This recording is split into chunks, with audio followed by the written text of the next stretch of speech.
Stahelski, Blue Futon. We are going to the last 4 of the 4 movie with John Wick Chapter 3, Parabellum. And I was like, oh, I'm in the States. I gotta see this before I leave the States. And luckily, Friday, I had time of a 2-hour slot. It was more like 2.5-hour slot with trailers being 20 minutes. Now it's a 2-hour 10-minute movie. I was like, I'm watching John Wick 3 before I come back here because I'm only here for 1 more month. And my nose itches again, guys.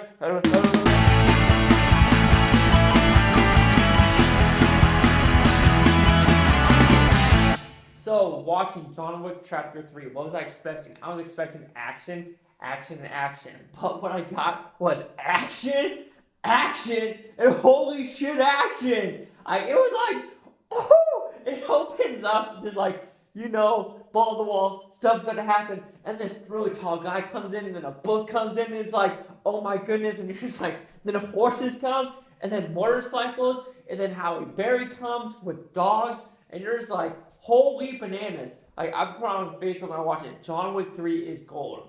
I'm pretty sure platinum is better than gold, so I would say John Wick 3 is platinum, yo.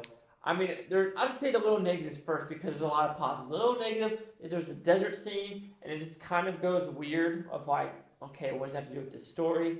Okay, I'll go with it, because what it actually does, but they put a lot of backstory of like how big this organization is, but it really doesn't explain who some of these people are or who this high court is, and this excommunicado lady that comes from the high court that's basically banishing a couple people for helping John Wick. So you kind of like, where are these people? Like, why are they in the Sahara? No, they're not in the Sahara Desert because they're in Morocco or in Casablanca. Sahara Desert is like Niger. So I don't know where John Wick actually was in this movie, but he was in Africa, somewhere sub-Saharan Africa.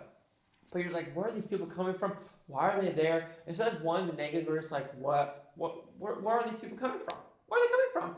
And then there are some, also people are saying that some of the stories kind of weak of like him doing something and then, 15 minutes later, he's like, nah, screw that decision I made 15 minutes ago.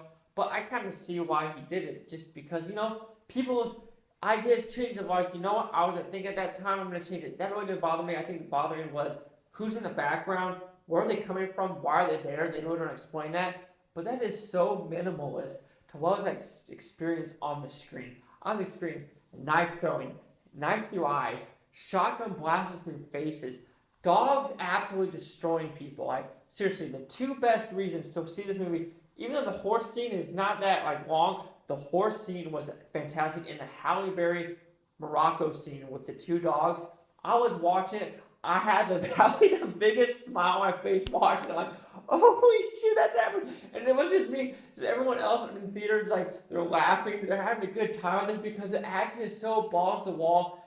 It's like, it's action heaven for this movie. It's like, of course you have a little negatives to this movie, but you're just like, I'm having such a good time with this movie that it is hard to fault some of the stuff. Yes, is it a little long? Yes. But would I change it? Absolutely not. And that's the movie that I wanted to see. Yes, you can find a little nitpicks. There's always nitpicks. There's not a perfect movie. I mean, maybe like, Shawshank Redemption might be a perfect movie, and some maybe see Forrest Gump perfect movie. I mean, of course, there's some very, very, very few out there. Now I have to rewatch them. But John Wick 3, is it perfect? No. But my God, it deserves that Platinum Award of buying on Blu-ray, buying on 4K, watching it again in theaters, because when it does come to my location in a couple weeks, I will watch this movie again. This is a double viewing in theaters, in my opinion. Just how awesome choreographed, wide shots, everything is. People are getting hit hard. Keanu Reeves got hit hard. I don't know if some of it is a stunt award, but he gets hit hard. And they have, I'm pretty sure, 2 people from the original rating this movie as well. Kind of badassery. I did think this was going to end the trilogy, but how it ends, I wasn't expecting to end. I'm like, oh, interesting. I don't know what they're going to do. I don't know, but I heard they're going to do a TV show. But guys, I went to the States and I saw 4 movies. Here's another one. John Wick 3, Parabellum, will receive a 5 out of 5 Blue Futons, which equals 100%. And that's also going with, I would give John Wick 100% as well if I rewatch it. I really can't do that 100%. The second one, it kind of went a weird, slow territory, especially with like the girl committing suicide and like he had to kill her. That was that was a little weird for me. Like, I think the second one is the weakest out of the 3, but the third one brings it back to the New York roots, the Continental, And then Lance Reddick, amazing in this movie as well. Guys, it's a platinum movie. Like, I just had so much fun with this movie. Like, of course, fun. Fun. So let's see the critics' review scores that gave this film. So you have the critics at 88% and the users at 93 with a little over 1,000. Here's the critic consensus. John Wick Chapter 3 Parabellum reloads for another hard-hitting round of brilliantly choreographed, over-the-top action that fans of the franchise demand. They do. It's 100% true. The choreographed, like the wide shots of like, you know, it feels like it was like 5 minutes. Like the Halle Berry one, it felt like it was like 5 minutes of like nonstop and like dogs go now. Oh, and there's one with the dog. I jumped out of my seat. I was like, ah! Like, it was that like I was about to like cry. I was in the mood of crying at one of these scenes. Just almost as emotionally messed up as the first one. I was like, no, you can't. Almost like, you know, Thanos almost winning the game. You're like, no! Even though Thanos is fake, this is like real. But the choreograph is like, I think the reason why I give it up is because, yeah, there's some CGI, like with the motorcycles and the horses. There's some little bit of it. But my God, the choreograph of what really happens on screen, you're just like, oh my, yes. But do you agree with the 88%, the 93, or the 100? Chase out the Blue Futon, like, comment, subscribe. Let me know what you think of Blue Futontopia. You Blue Futonians, thanks for watching. Have a great day. Yeah, that's 4 for 4, guys.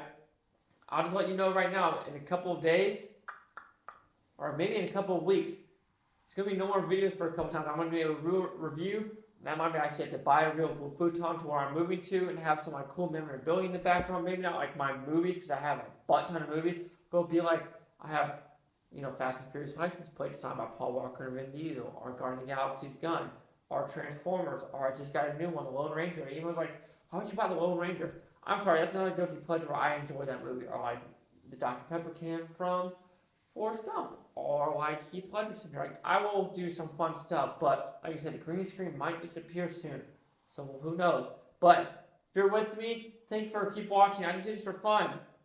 I don't really need money, but hey, what can I change? Just let me know. Oh, and maybe bring back those box office results. That's what I will be doing.